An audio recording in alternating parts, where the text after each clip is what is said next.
మేతి పరాటాని ఏ విధంగా ప్రిపేర్ చేసుకోవాలో చూపిస్తాను. వీటికి బెస్ట్ కాంబినేషన్ చట్నీస్ అండ్ పెరుగుతో తింటారు. సో చట్నీ ఏ విధంగా ప్రిపేర్ చేసుకోవాలో కూడా చూపిస్తాను, చూసేయండి. ముందుగా ఈ సీజన్ లో మనకి మెంతి ఆకు చాలా ఎక్కువగా దొరుకుతుంది. మీకు ఎంత కావాలంటే అంత మెంతి ఆకుని తీసుకొని చిన్నగా కట్ చేసుకోండి. నేను 6 కట్టల దాకా కట్ చేసుకొని చిన్నగా కట్ చేసుకొని క్లీన్ చేసుకొని పక్కన పెట్టుకున్నాను. తర్వాత మీకు ఎంత గోధుమపిండి కావాలంత తీసుకొని అందులోకి 2 టేబుల్ స్పూన్ల దాకా శనగపిండిని తీసుకొని జల్లెడ పట్టుకొని పక్కన పెట్టేసుకుని తర్వాత ఒక మిక్సీ జార్ తీసుకొని అందులోకి 8 నుంచి 10 దాకా పచ్చిమిర్చి వేసుకొని కొంచెం ఉప్పు కూడా వేసుకొని బరకగా మిక్సీ పట్టేసుకోండి.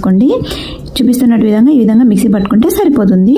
ఇప్పుడు ముందుగా మనం జల్లించుకొని పక్కన పెట్టుకున్న ఈ గోధుమపిండిలోకి ఈ పచ్చిమిర్చి మిశ్రమాన్ని వేసుకొని తర్వాత ఇందులోకి 1 టేబుల్ స్పూన్ దాకా వామును కూడా నలిపి వేసుకోండి. 1 టేబుల్ స్పూన్ దాకా పసుపు, 1 టేబుల్ స్పూన్ దాకా కారం, ఆల్రెడీ కారం వేసాం కాబట్టి తక్కువ వేసుకోండి. 1 టేబుల్ స్పూన్ దాకా గరం మసాలా వేసుకొని ముందుగా క్లీన్ చేసి కట్ చేసి పక్కన పెట్టుకున్న మెంతి కూరను కూడా వేసి ఇందులో 2 టేబుల్ స్పూన్ దాకా పెరుగు, 1 టేబుల్ స్పూన్ దాకా ఆయిల్ కూడా వేసి అంతా బాగా ఒకసారి నీళ్లు లేకుండా బాగా మిక్స్ చేసుకోవాలి. ఈ ఆకులో ఉండే నీరు, పచ్చిమిర్చిలో ఉండే నీరు ముందే ఎక్కువ వాటర్ పోసుకున్నామంటే లూజుగా అయిపోతుంది, తెలియదు. కాబట్టి ముందుగా అంతా బాగా కలుపుకొని తర్వాత కొద్దిగా వాటర్ వేసుకుంటూ గోధుమ పిండిని ముద్ద చేసుకోవాలి. ఈ విధంగా ముద్ద చేసుకొని 1 టేబుల్ స్పూన్ దాకా ఆయిల్ వేసి అంతా బాగా పైన అప్లై చేసి ఒక హాఫ్ అన్ అవర్ పాటు వదిలేయాలి. తర్వాత ఇందులోకి చట్నీ చూపిస్తాను.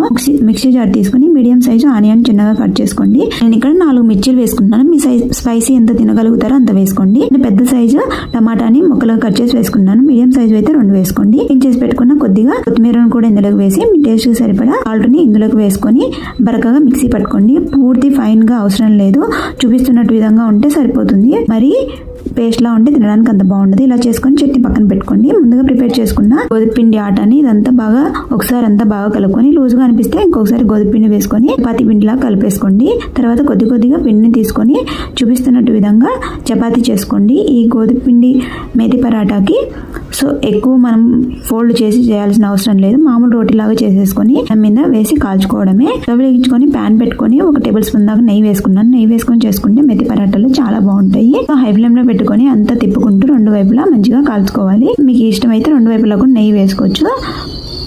ఈ విధంగా కాల్చుకొని ఎన్ని కావాలంటే లంచ్ కానీ లంచ్ బాక్సులు కానీ నైట్ డిన్నర్లో కొని సరిపోతుంది. వీడియో నచ్చితే తప్పకుండా లైక్ చేసి షేర్ చేసి సబ్స్క్రైబ్ చేసుకోండి.